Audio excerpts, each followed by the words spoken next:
A continuación, la siguiente presentación del doctor Héctor Argüello. Héctor es investigador, se formó y realizó su tesis aquí en el grupo de investigación de infecciosas en la Universidad de León. Ha pasado una temporada larga, 3 años en Irlanda, y actualmente se encuentra en Córdoba trabajando con el grupo de genética en temas relacionados con la inmunogenética. La charla que nos va a presentar es Inmunidad del lactante y su importancia práctica. Bienvenido, Héctor. Gracias. Bueno, primero quería dar las gracias a la asociación por contar conmigo y al doctor Pedro Rubio, con el que he estado colaborando un poco a la hora de dirigir las charlas que íbamos a dar esta tarde y no pisarnos el uno al otro los campos. Yo os voy a hablar hoy sobre la importancia de la inmunidad del cerdo lactante. Bueno, como bien sabéis, las diarreas en lactación pueden ser un quebradero de cabeza tanto para el veterinario como para el ganadero, por la gravedad de los cuadros clínicos que se suelen presentar, por lo limitado de su tratamiento, que muchas veces, sobre todo en las víricas, es sintomático, y por la escasa alternativa para el control. Y esas escasas alternativas pues, están relacionadas con el manejo, con la higiene, con la bioseguridad y con la respuesta inmunitaria de los animales.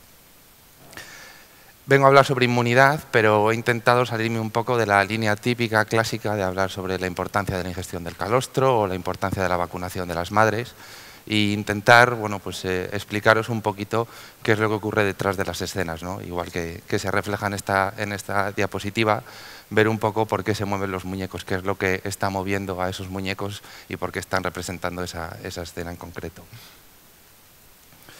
La presentación se va a dividir en unas 3 secciones. La primera voy a hablar sobre la inmunidad local en el intestino en general. En la segunda voy a hablar del desarrollo de esa inmunidad en los lechones. Y en la tercera, bueno, pues, una serie de alternativas o estrategias con las que podríamos mejorar la inmunidad de esos animales. Como sabéis, el intestino es el órgano encargado de la absorción de los nutrientes, pero también juega un papel muy importante en la defensa del organismo.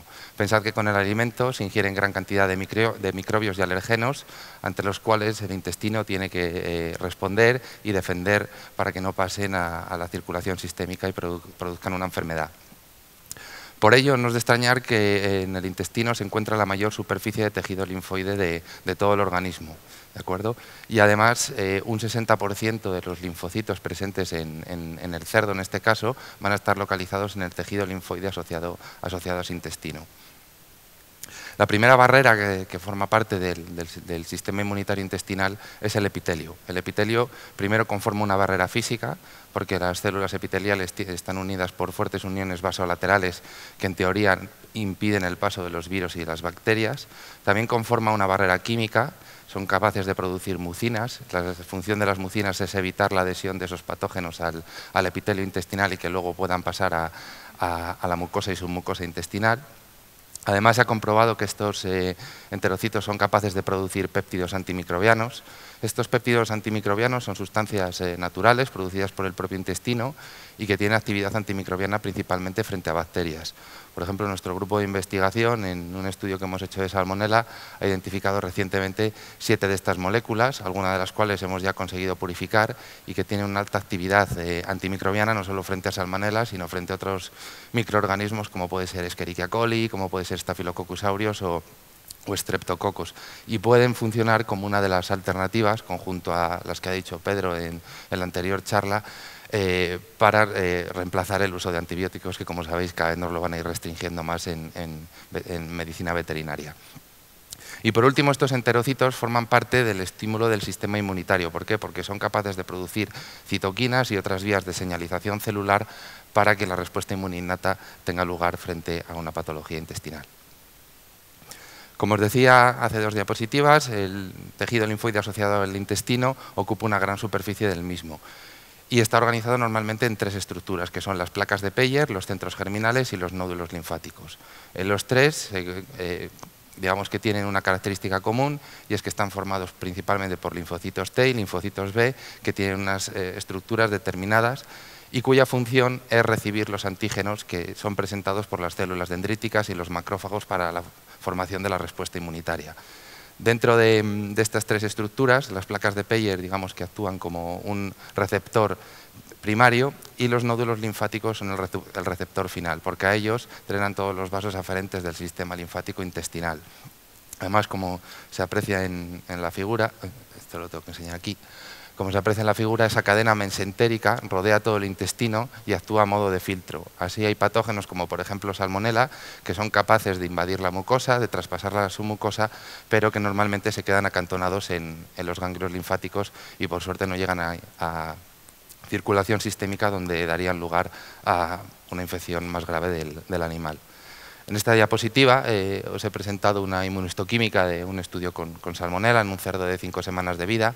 La salmonela está representada por este color marronáceo y esto es una vellosidad intestinal.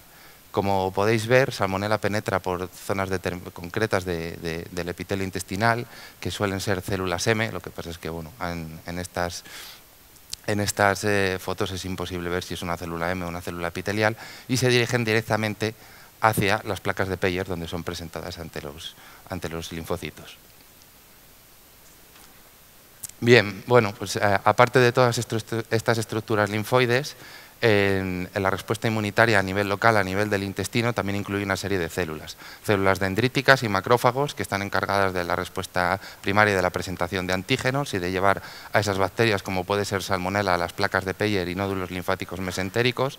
Los neutrófilos, que son células sanguíneas que ante el estímulo de la respuesta inflamatoria, por ejemplo, por las citoquinas del epitelio intestinal, acuden al intestino y se encargan de la fagocitosis de esos patógenos, ya sean virus o bacterias, y poblaciones de linfocitos T y linfocitos B, que aparte de estar en las placas de Peyer, los nódulos linfáticos o los centros germinales, también se encuentran distribuidos a lo largo de la mucosa. Bien, pues una vez recapitulada o hecha una visión general sobre la inmunidad a nivel local, vamos a ver cómo se desarrolla el sistema inmune en el cerdo. Bueno, en el cerdo se define como un animal inmunodeficiente y agamaglobulinémico en el momento del nacimiento. ¿Esto qué significa? Bueno, lo primero, que el sistema inmune no tiene un desarrollo completo en ese momento. Y lo segundo, que el cerdo está carente de inmunoglobulinas. Esa carencia de inmunoglobulinas se debe a que la placenta que tiene la cerda en la gestación es una placenta epiteliocorial y no permite el paso de estas moléculas al animal durante la gestación. Por ello, el lechón requiere un aporte exógeno, tanto de factores inmunológicos específicos e inespecíficos, para su protección durante las primeras semanas de vida. Y este aporte exógeno que se lo va a dar la cerda es esencial no solo para la defensa frente a los patógenos, sino también para el desarrollo y crecimiento del intestino y el desarrollo del sistema inmunitario del animal en general. El adecuado aporte de estos factores inmunológicos durante la lactación no solo va a delimitar o no solo va a influenciar la respuesta inmunitaria durante la lactación, sino que también es muy importante o va a ser muy importante a lo largo de la vida del individuo. Esta semana, en la página de 333, han publicado un artículo que a mí me parece muy interesante, del grupo de García Manzanilla y colaboradores. Es un grupo que está afincado ahora mismo en Irlanda, y que ha realizado un estudio sobre la viabilidad de animales con diferentes pesos vivos al nacimiento, ¿vale? Siguiendo a esos animales desde el nacimiento hasta su llegada al matadero. En ese estudio se veía que aquellos animales que nacen con menos de 1 kilogramo de peso vivo tienen un mayor índice de pleuritis y un mayor índice de neumonía zoótica con respecto a animales que nacen con más peso vivo al nacimiento.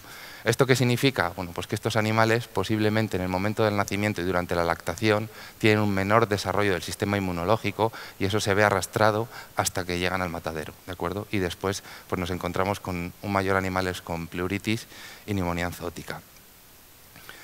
El desarrollo del intestino comienza en la etapa prenatal. Y durante esta etapa ya se puede ver como, por ejemplo, a los 50 días tenemos nódulos linfáticos en el intestino, o a los 60 días aparecen las primeras células B. ¿De acuerdo? En torno al día 80 de gestación aparecen o se empiezan a desarrollar las placas de Peyer. Sin embargo, estas estructuras linfoides son inmaduras en el momento del nacimiento, y durante las semanas posteriores, hasta aproximadamente la semana 8 de vida, continúan su desarrollo. Así, en la primera o segunda semana de vida, se comprueba que las plecas de Peyer se desarrollan no solo en el ilion, sino también a nivel yeyunal. Hay un aumento del número de linfocitos en la mucosa. En las 2 siguientes semanas aumenta la producción de inmunoglobulina A local, que va a ser la principal defensa frente a microorganismos. También hay un aumento de la producción de inmunoglobulinas G, M y A séricas. Eso significa que el sistema linfoide a nivel de intestino está funcionando. En las 6 semanas de vida ya empieza a haber células de respuesta adaptativa. Y en torno a las 8 semanas de vida todas las estructuras de la respuesta inmune local están desarrolladas y son funcionales, pero tienen un menor tamaño y la intensidad de su respuesta sigue siendo inferior a la del cerdo adulto, con lo cual son animales que son más susceptibles a padecer patologías. Por lo tanto, el cerdo, por lo menos hasta esas 8 semanas de vida, va a depender de una transferencia de la inmunidad a partir de su madre para poder ser viable y sobrevivir en la granja. La leche, las secreciones de la mama, ya sea la leche o el calostro, van a permitir el desarrollo del intestino y la protección del animal, como vamos a ver en las siguientes diapositivas. Bueno, como sabéis, el calostro es la primera secreción mamaria. Es una secreción muy importante porque proporciona una serie de nutrientes, es rica en glúcidos, es rica en grasas, activa el metabolismo del animal, favorece la termorregulación. Además, tiene una serie de componentes que estimulan la mitosis de las células del intestino, con lo cual hay un aumento del tamaño de las vellosidades, de la profundidad de las criptas. Y además contiene un montón de factores relacionados con la respuesta inmune. Los primeros son las inmunoglobulinas. El calostro es rico en inmunoglobulinas G, M y A, pero sobre todo en inmunoglobulina G. Estas inmunoglobulinas son de origen sérico, proceden de la sangre de la madre y son inmunoglobulinas neutralizantes frente a patógenos. ¿Eso qué significa? Que protegen a la madre frente a los patógenos presentes en la granja y por lo tanto van a proteger al lechón frente a aquellos virus y bacterias que están localizados en esa granja. Un dato muy interesante sobre estas inmunoglobulinas es que son captadas por una serie de receptores a la glándula mamaria. La IgG está captada por el receptor FcRn y las inmunoglobulinas la inmunoglobulina A y la inmunoglobulina M están captadas por este factor que es el PIG. Del primero hay cantidades suficientes para que la mama reciba toda la inmunoglobulina G que necesita, pero del segundo solo hay cierta cantidad dentro de la mama, con lo cual va a ser un factor limitante a la hora de captar inmunoglobulinas G y A, y por eso hay menos concentración de estas inmunoglobulinas en la fracción comparado con las IgGs. Bueno, la ingestión de inmunoglobulinas es muy importante en estas primeras horas de vida porque el animal va a tener las uniones epiteliales del epitelio intestinal abiertas. Eso va a favorecer su transmigración a los vasos sanguíneos y su distribución sistémica, de tal forma que no solo el intestino, sino todo el animal va a estar protegido frente a esos patógenos que os comentaba que estaban presentes en la granja. Estas uniones intercelulares se cierran a las 48 horas de vida y a partir de ese momento pues el animal no puede transferir esas inmunoglobulinas a la vía sistémica. Además, se ha comprobado que estas inmunoglobulinas que se van al torrente circulatorio son capaces de volver a los epitelios, tanto respiratorio como intestinal, para la defensa del organismo. Además de los anticuerpos que se transmiten con la madre, existe otra serie de factores humorales, como el factor de crecimiento epitelial, que sirve para el crecimiento de las células dentro del intestino, el factor de crecimiento transformante, también hay citoquinas, proteínas antimicrobianas que han sido descritas recientemente, como la zurocidina, y una serie de interleuquinas que son necesarias para montar la respuesta inmunitaria. El calostro también es rico en células del sistema inmune. Si la leche normalmente presenta una mayor fracción de células epiteliales, por contra el calostro va a presentar una mayor fracción de células inmunitarias. Y dentro de esas células inmunitarias destacan los linfocitos B y linfocitos T. Estos linfocitos, de forma similar a las inmunoglobulinas, van a atravesar el epitelio a través de la separación de las uniones intraepiteliales y van a pasar tanto a nódulos linfáticos, donde van a estimular la mitosis de las células linfoides, como a circulación sistémica. Y es muy importante, o se ha comprobado, que únicamente las células del calostro materno son capaces de realizar esta función de atravesar el epitelio intestinal. Ni otros calostros, ya sea de cerdas que están tratados o congelados, ni el calostro de otras especies, consigue que las células de respuesta inmunitaria atraviesen el epitelio. Pasamos a la leche, que es la secreción que se produce a partir del día 1 o 2 de la lactación. En la leche vamos a tener los mismos anticuerpos, las IgAs, las IgGs y las IgMs, pero en este caso la fracción va a cambiar. La inmunoglobulina principal va a ser la IgA. Y otra característica del calostro, perdón, de la leche, es que estas IgAs van a estar producidas en la glándula mamaria, no van a ser inmunoglobulinas séricas. ¿Cómo se producen las IgAs en la glándula mamaria? Por la migración de los linfocitos. ¿De dónde vienen estos linfocitos? Pues vienen del intestino de la madre y del aparato respiratorio de la madre. Como hoy estamos hablando de inmunidad frente a patógenos intestinales, vamos a centrarnos en la migración de los linfocitos de la mucosa. Esa migración se produce a través de un eje que se denomina el eje enteromamario, ¿de acuerdo? Que está representado en esta figura y que yo he simplificado en la siguiente diapositiva. En esta diapositiva podemos ver cómo estas células linfoides, linfocitos B principalmente, pero también algunos linfocitos T, que son los de color naranja, migran desde el epitelio intestinal hasta la glándula mamaria. La migración se produce por el estímulo de determinadas quimiocinas que ya han estado descritas, que son la CCL25 y la CCL28, y otros ligandos como el ligando alfa, beta 47, y al llegar a la glándula mamaria se unen a este receptor, que es el MADCAM1, que va a favorecer que estas células se asienten allí y produzcan las inmunoglobulinas correspondientes. En esta diapositiva he incluido un trabajo publicado en el año 2008 en el cual se centran en la expresión de ese receptor que os comentaba antes, el MADCAM, en la glándula mamaria. Como podéis comprobar, bueno, de una forma similar, yo no sé si se verán bien las fotos, pero de una forma similar a lo que os mostraba con la salmonela, el receptor aquí está marcado de un color marrón.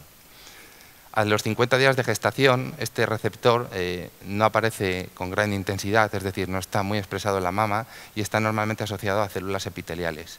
En el momento del parto, este receptor se empieza a asociar a endotelios vasculares con la formación de los acinis.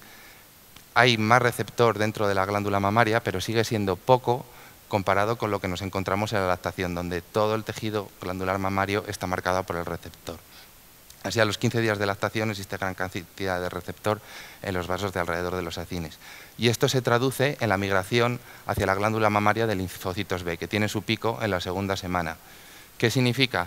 Pues que durante la segunda y tercera semana de lactación vamos a encontrar una mayor concentración de inmunoglobulinas, sobre todo inmunoglobulinas A, en la leche. Bien, la leche también contiene gran cantidad de células inmunes, pero en menor contenido que el calostro, y principalmente neutrófilos, más que linfocitos. Y además existen otros factores humorales, como son el TNF-alfa, la lactoferrina de la que ha hablado el doctor Pedro Rubio, la transferrina, la isocima, y todos ellos tienen por objetivo pues, proteger al lechón frente a agentes infecciosos. Bueno, pues una vez visto el sistema inmunitario y una vez comprobado cómo se desarrolla, ¿qué estrategias podemos utilizar para mejorar la inmunidad del lechón? Las estrategias de mejora de la inmunidad del lechón tienen dos dianas, una la madre y dos el propio lechón. Algunas de las estrategias que os voy a comentar hoy pues, pueden ser más aplicables a nivel práctico hoy en día, otras digamos que están en fase de desarrollo de investigación. El primer tema del que voy a hablar es el de la vacunación de las madres. No voy a hablar de vacunas específicas frente a rotavirus o frente a Clostridium o frente a diarrea epidémica, por ejemplo, sino que voy a hablar de aspectos más generales y de aspectos que deberían tratar los planes, por ejemplo, de vacunación de ahora en adelante o en un futuro. Si recordáis, hace un momento hemos estado hablando del eje enteromamario, de cómo los linfocitos migran hacia la glándula mamaria para la producción de las inmunoglobulinas, y también hemos estado hablando de cómo las inmunoglobulinas séricas son captadas por la glándula mamaria para ser transferidas al calostro. Una vacuna eficiente debería ser aplicada en el momento en el cual vamos a estimular tanto la migración de esas inmunoglobulinas séricas a la glándula mamaria como la migración de los linfocitos a la glándula mamaria. Si nosotros somos capaces de establecer una cinética de en qué momento la glándula mamaria comienza a adquirir esas inmunoglobulinas para el calostro a partir de la sangre y en qué momento las células linfoides migran al linfocito, las células linfoides migran a esa glándula mamaria, podemos establecer en qué momento sería más adecuado implementar esa vacunación. Esa vacunación va a depender tanto del patógeno como del tipo de vacuna que apliquemos, como del adyuvante, pero debería tener en cuenta esos dos factores. El primero de ellos, sabemos que la migración de las inmunoglobulinas séricas al calostro comienza a partir del día 80 de gestación.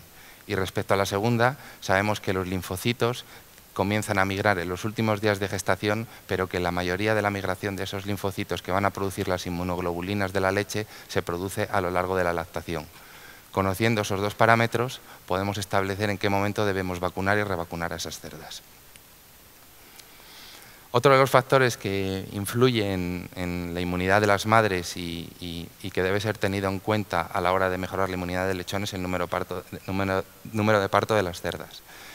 En los 2 últimos años hay gran cantidad de información sobre la diarrea epidémica. Como sabéis, ha sido un gran problema en Estados Unidos.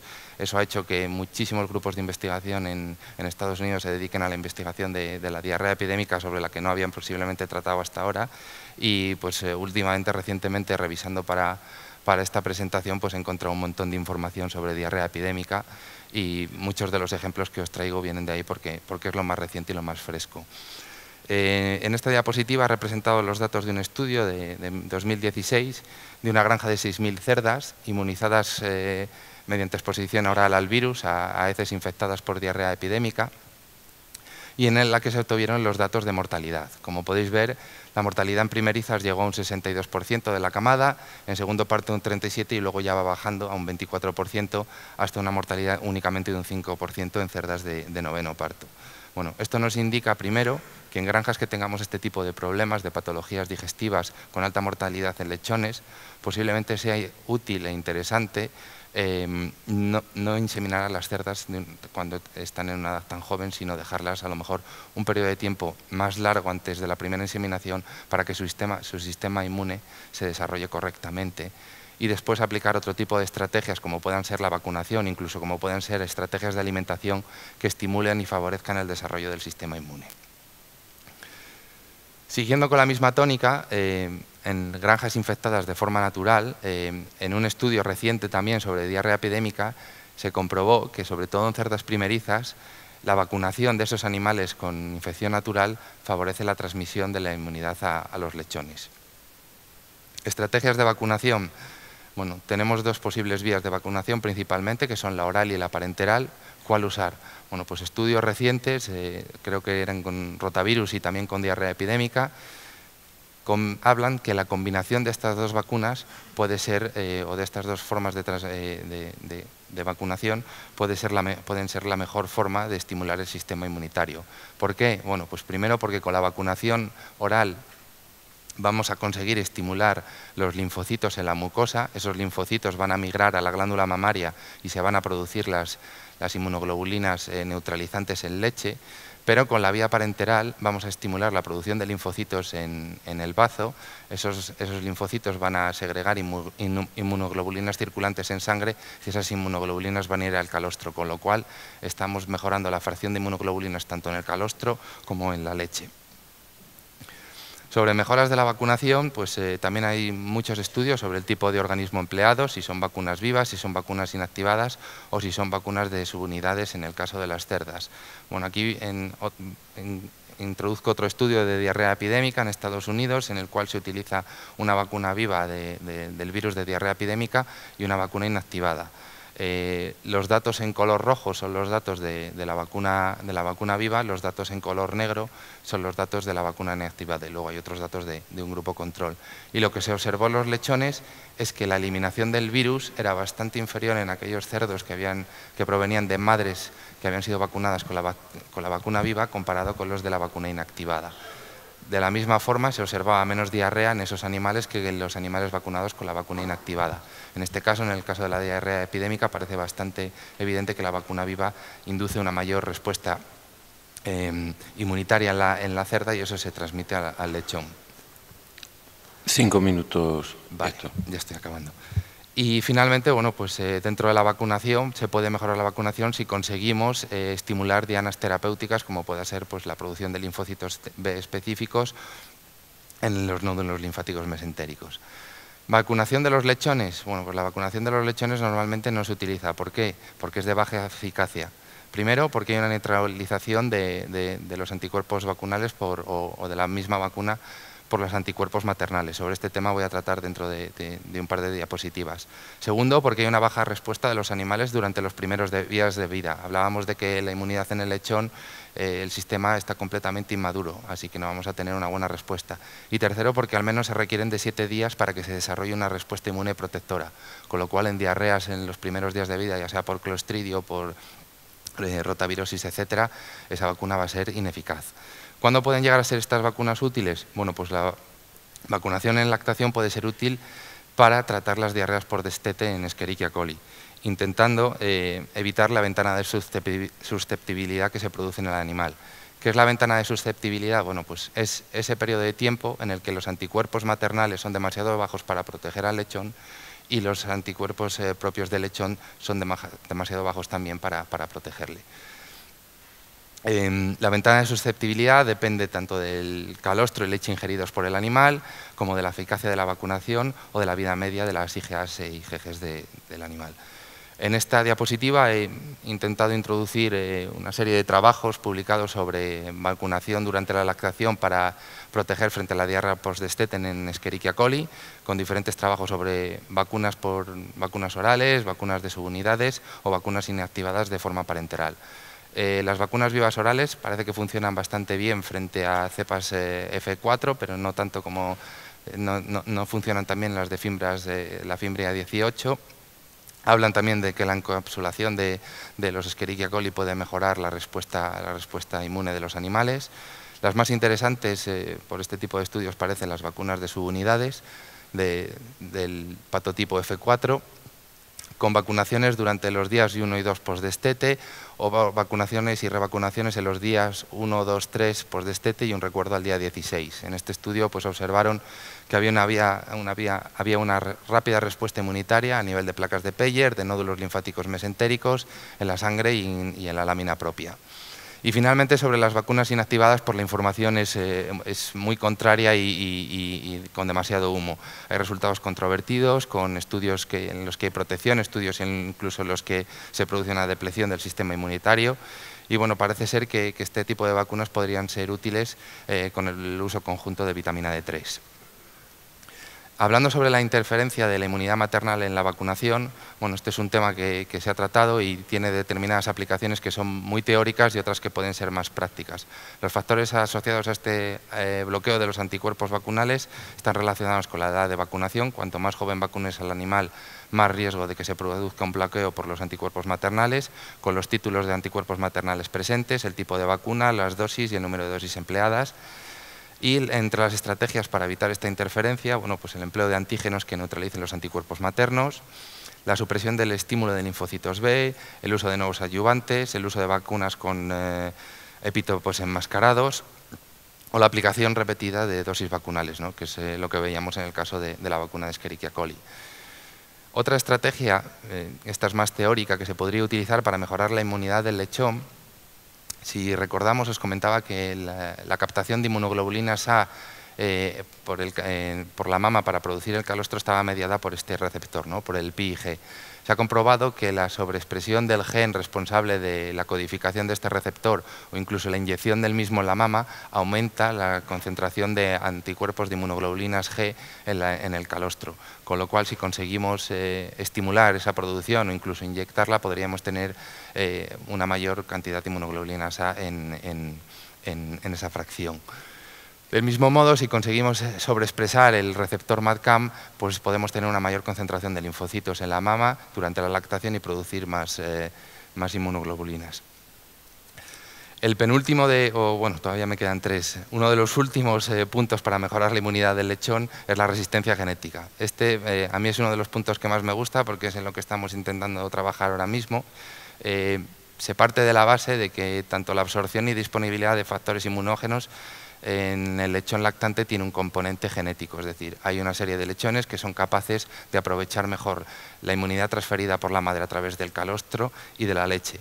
Vuelvo al artículo de García Manzanilla y colaboradores. En ese trabajo sobre la viabilidad de los animales se observaba que en aquellos animales que nacen con menos de 1 kilo de peso vivo al nacimiento hay un 30% de muertes durante la lactación.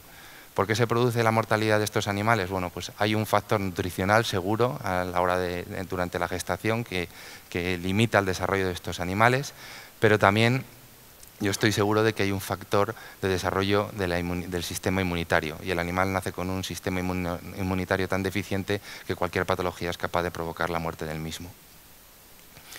Aquí os presento otro trabajo bastante reciente de Roer y colaboradores sobre resistencia genética durante la lactación. En este estudio, en diferentes granjas, midieron la concentración de inmunoglobulinas a un día de vida, es decir, inmunoglobulinas transmitidas por el calostro, y había una serie de animales que presentaban una mayor concentración que otros, independientemente del orden de tetada. Realizaron un estudio genético por SNPs, y lo que observaron es que había varias regiones relacionadas con el apetito y la saciedad que estaban involucradas en esa presencia de inmunoglobulinas. Yo creo que aparte de estos genes, que evidentemente por lógica, cuanto más mame un lechón, más inmunoglobulinas va a tener, existen otras regiones de aprovechamiento de esa fracción de inmunoglobulinas dentro del animal que acaban dando esos resultados. Ya casi para terminar voy a hablar un poquito de la antibioterapia, simplemente deciros que la antibioterapia tiene una serie de implicaciones en la respuesta inmunitaria. Muchas veces necesitamos antibióticos durante la lactación. Los antibióticos retrasan el desarrollo de la inmunidad del lechón lactante. También provocan una disbiosis y una modificación de la microbiota que se puede llegar a ver incluso en animales en etapa de finalización, en el cebo. Y bueno, he querido tocar un poquito el tema de la microbiota. Pedro ha hablado mucho sobre la microbiota. Yo simplemente deciros que bueno, pues actualmente existen técnicas de secuenciación que son maravillosas y que nos permiten encontrar bacterias que ni sabíamos que existían porque no se podían cultivar en medios de cultivo, y que esas bacterias están relacionadas, como ha dicho Pedro, con muchas cosas. Entre ellas, el sistema inmunitario y el crecimiento de los animales. Aquí os presento un trabajo de Mach y colaboradores dirigido por Jordi Estellé, que es un catalán afincado en París, en el cual encontraron que había una serie de géneros bacterianos que estaban relacionados con un mejor índice de conversión en los animales y otro grupo de géneros bacterianos que estaban relacionados con una mayor producción de inmunoglobulinas A y mejor salud intestinal. Así, estos dos géneros bacterianos, Barceniella y Megasfera, estaban relacionados con la producción de IgAs, y estos cuatro, Clostridium, los buenos, no los malos, Mixturoquedia y Prevotella, estaban relacionados con una mejora del índice de conversión en esos animales. Y todos los del medio están relacionados con ambas, Oxobacter, Oscillobacter, Fusobacterium y Bacteroides. Lo que indica que la microbiota está estrechamente relacionada con la respuesta inmunitaria del animal, como ha dicho Pedro, y ambas influyen en el crecimiento y en la conversión de pienso de los animales. Finalmente, las estrategias de manejo pueden mejorar y mucho la respuesta inmunitaria de los animales. Aquí os he puesto un ejemplo que a mí me gusta mucho, que es el alojamiento de las cerdas en grupo durante la lactancia. También en un trabajo que he seguido bastante de cerca del grupo de García Manzanilla cuando yo estaba en Irlanda, bueno, pues ellos han comprobado que aparte de mejorar el estrés tanto de las cerdas como de los animales, este tipo de alojamiento permite el intercambio de lechones entre hembras, porque bueno, pues cuando un lechón que está en los últimos pezones y no mama mucho en una cerda primípara o en cualquier otra cerda, ve un pezón libre en una cerda ya multípara, puede acercarse a ella y mamar de esa cerda. Todo eso tiene un impacto en la respuesta inmunitaria. También hay un impacto en la microbiota, porque estos lechones comienzan a comer el pienso de la cerda simplemente por imitación, y posiblemente pues, este tipo de estrategias puedan limitar las diarreas por patógenos como rotavirus o Clostridium en las granjas. Y ya para terminar, bueno, pues aparte de poneros la foto del calendario agrícola que tenemos en San Isidoro y que veremos esta tarde, pues quiero hacer una pequeña conclusión, que es que las estrategias relacionadas con la mejora de la inmunidad son claves para el futuro del sector porcino, si queremos minimizar el impacto de las infecciones y sobre todo por las restricciones que están a la vuelta de la esquina en el uso de antibioterapia. Y la adaptación es un momento clave para poder implementar esas estrategias. Bueno, muchas gracias por vuestra atención. Aquí tenéis mis correos, de todas formas estaré en el café si queréis preguntarme algo. Y bueno, gracias por todo. ¿Quién se anima? Gonzalo Cano.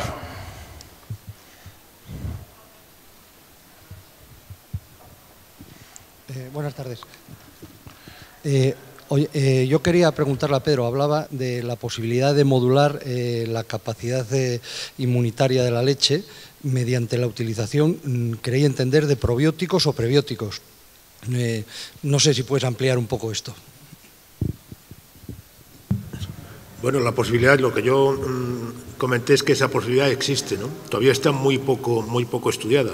Yo creo que el momento actual, con lo que está pasando con antibióticos y demás, pues hace necesario ver si esas alternativas pues son eficaces y estudiarlas más. O sea, que existe es clarísimo que existe, porque en humana está muy demostrado, como presenté ahí algunos trabajos ya también en veterinaria, pero es un trabajo todavía por hacer, ¿no? Ver qué productos se puede emplear, cómo se puede emplear. Una de nuestras ideas pues sería intentar buscar un probiótico específico de cerdas que produjera ese efecto. Y después el tema de los fitobióticos, yo creo que también hay un campo importante que seguramente habrá cosas que se pueden utilizar, como el trabajo de este grupo irlandés con polisacáridos de algas, prebióticos en este caso. O sea que la posibilidad existe, pero falta todavía camino por recorrer. Vale, gracias. José Ángel. No sé si para quién de los dos, yo creo que por el contenido de su presentación, más bien para Pedro. ¿Qué opinión te merece el tema de los marcadores biológicos como una herramienta de un futuro cercano para la mejora de la sanidad, por ejemplo, intestinal? Pues, hombre, son un poco lo que nosotros estamos haciendo, es una especie de marcador, ese índice de salud intestinal, ¿no? Hay otros marcadores también, lógicamente. El grupo en el que trabaja Héctor pues tiene experiencia también en otro tipo de marcadores y, evidentemente, pues los marcadores te permiten medir, en el caso del nuestro, ese índice de salud intestinal, te permite, en una condición dada, aplicar una vacuna, un pienso, un probiótico, en fin, un antibiótico, lo que sea. ¿Qué es lo que pasa? ¿Esto va mejor o va peor? Y lo mismo, hay otros muchos marcadores que son marcadores moleculares que pueden ser muy útiles, pero que están todavía un poco en mantillas. Quizá uno de los grupos que más ha trabajado en ese sentido, sobre todo en algunas infecciones, es el grupo en el que está Héctor ahora implicado, que a lo mejor puede decir algo más. Bueno, en referencia a la pregunta, yo creo personalmente que sí, que los marcadores, pues por ejemplo, Pedro antes hablaba de la lactoferrina, pero ahora está muy de moda todas las ómicas, y hay una de ellas que es la metabolómica, que es la que estudia los metabolitos. Y yo creo que no solo la metabolómica, y a través del estudio de determinados metabolitos, que tengamos determinados patrones que nos indiquen, si el animal, no sé si un animal tiene una diarrea, porque eso se ve, pero que nos puedan indicar la salud intestinal de ese animal. Yo creo que eso sí que es posible, o que sí que va a ser posible y viable en pocos años. Y además no solo el uso de ese tipo de marcadores de metabolitos, sino el establecer un perfil global de la salud intestinal del animal a través de su componente genético, su microbioma y su metaboloma. Yo creo que, digamos que esta es una ciencia que está ahora en ciernes, que está floreciendo, pero que por suerte en todo este aspecto de desarrollo del I+D va bastante rápido, y que en pocos años podremos tener una serie de parámetros y de tablas mediante los cuales podemos saber si los animales en nuestras granjas tienen una salud intestinal adecuada o se puede mejorar. Si me permites, yo creo que hay que separar dos cosas. Estudios que se pueden hacer a nivel de investigación, que se pueden hacer muchas virguerías. Nosotros con lo que estamos trabajando, un poco en nuestra línea de siempre, es hacer cosas que sean aplicables en condiciones de campo. Si yo tengo unos marcadores que me cuesta cada cerdo, hacer los marcadores, matar al cerdo y gastarme 500 euros en análisis, pues, hombre, lo puedo utilizar en algunas ocasiones, pero poco, ¿no? Pero lo que se está trabajando ahora, que ya está bastante avanzado con este tema del índice de salud intestinal, me permite trabajar a un precio razonable y en animales vivos. Entonces, investigación es una cosa y el mundo práctico es otra. En el mundo práctico no puedes, o sea, el tema costes es fundamental. Coste y tiempo y otra serie de cosas. Entonces, cosas que se pueden hacer, auténticas maravillas en investigación con las técnicas ómicas estas, pues no son para el día a día del trabajo en el campo, ¿no? Bien. Sí, allí, por favor.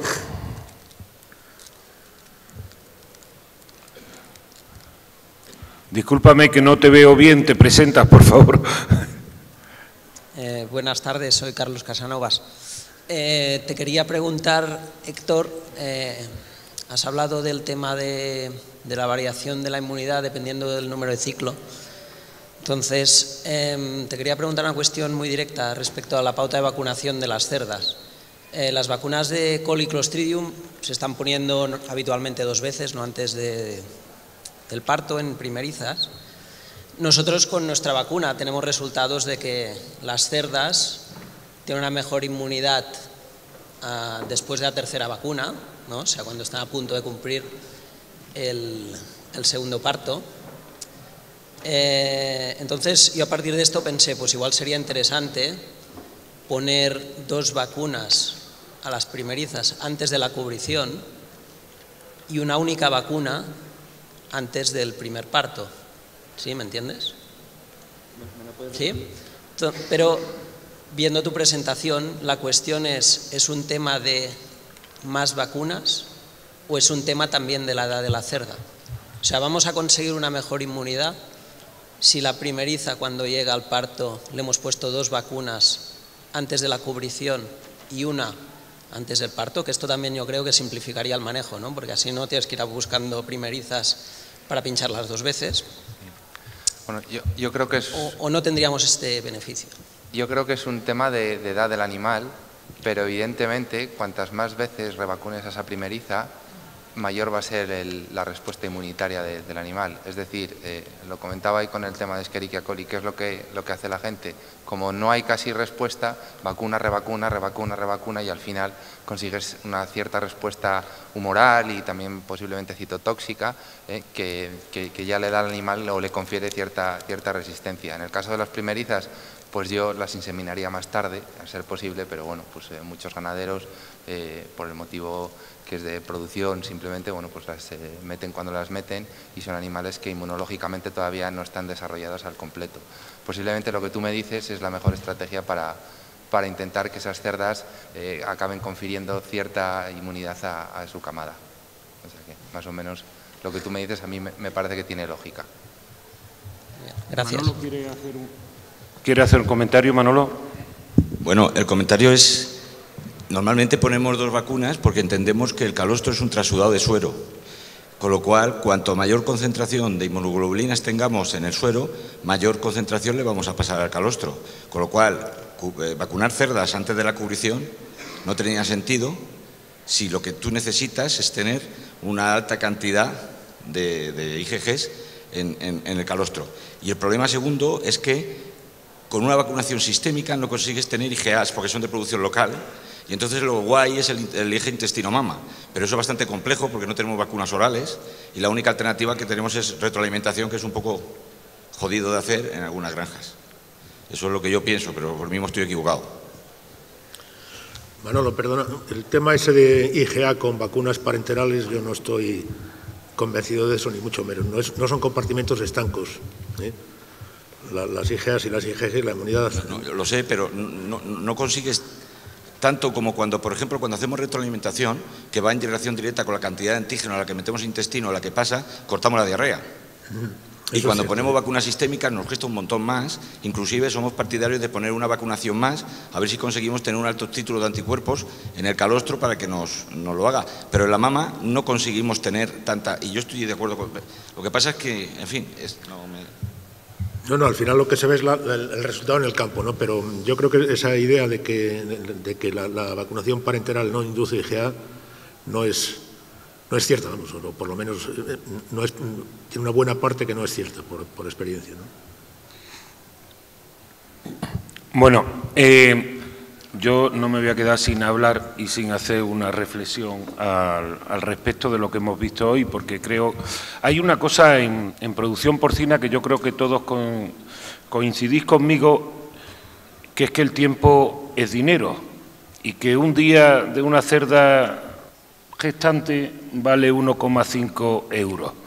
Y si yo la tengo que dejar 3 meses más para que no se me mueran, en vez del 20 de lechones, el 10%, los 3 meses a 1,50 € son 135 euros y que me incremente la mortalidad del 10 al 20%, pues me da 60 euros, que he hecho aquí una pequeña cuenta a vuela pluma. Y yo lo único que quiero reivindicar y compartir con todos vosotros, que no perdamos nunca la perspectiva de lo que cuestan las cosas, y que estamos en un sistema dinámico donde el dinero donde el tiempo tiene un coste importante, y tenemos que jugar con el tiempo. Evidentemente yo estoy más convencido que el tiempo genera un estímulo más sólido y más solvente desde el punto de vista inmunológico que estrategias vacunales de 2 dosis antes, 1 dosis después, 1 dosis antes, 2 dosis después. Creo que el estímulo tiempo va a dejar al animal mucho más blindado. Pero bueno, nos hemos alargado un poquito más de la cuenta. Vamos a hacer el descanso pertinente y bueno, por favor, si en 15 minutos podéis estar de vuelta, os lo agradecería. Muchas gracias.